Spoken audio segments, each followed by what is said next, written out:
Тышкы иштер министри Жээнбек Кулубаевдин жана Венгриянын тышкы экономикалык байланыштар жана тышкы иштер министри Сияртонун төрагалыгы астында эки тараптуу саясий, соода экономикалык жана маданий гуманитардык кызматташуу боюнча Кыргыз-Венгер стратегиялык кеңешинин 3-чү отуруму болду.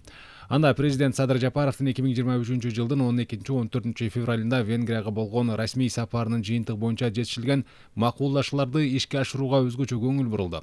Тараптар 2023 жылдын аягына чейин 2024 жылы Кыргызстан менен Венгриянын жетекчилеринин деңгээлинде өз ара сапарларды уюштуруу маселесин талкуулашты. Стратегиялык кеңештин отурумунун күн тартибине ылайык соода экономикалык кызматташуунун актуалдуу маселелерине, Венгрия Кыргыз өнүктүрүү фондунун ишмердүүлүгүнө токтолушту. Тараптар өнүгүү фондунун алкагында өз ара кызыгууну жараткан долбоорлорду тез арада ишке киргизүүнүн жана натыйжалуу ишке ашыруунун маанилүүлүгүн белгилешти. Экономикалык кызматташтык боюнча Кыргыз-Венгер өкмөттөр аралык комиссиясынын Кыргыз-Венгер ишкерлер кеңешинин иши каралды.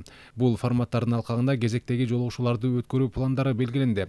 Тараптар айлануу чөлөнү коргоо жаатында кызматташуунун мүмкүн болгон багыттарын талкуулашты.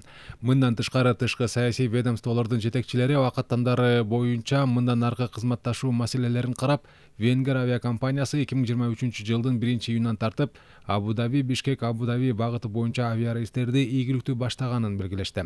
Кыргыз Республикасына жыл сайын Венгриянын жождорунда билим алуу үчүн квоталар бөлүнөрү айтылды. Европа биримдигинин, Түрк мамлекеттер уюмунун жана башкалардын алкагында кызматташуу талкууланды. Отмечу, что кыргызская сторона глубоко заинтересована. Кыргыз тарап эки өлкөнүн кызматташуусун мындан ары дагы арттырууга, стратегиялык өнөктөштүктү кеңейтип тереңдетүүгө кызыктар. Биз ишеним жана достук менен бекемделген алаканы жогору баалайбыз. Венгрия тарапка Кыргызстандагы жаштардын билим алуусу үчүн квота бергенине ыраазычылык билдиребиз. Бул багытта кызматташууну мындан ары дагы чыңдоого кызыктарбыз. Бүгүнкү сүйлөшүүлөрдө жетишилген макулдашуулар стратегиялык өнөктөштүктү бекемдөөгө жана кеңейтүүгө негиз болот деп ишенем.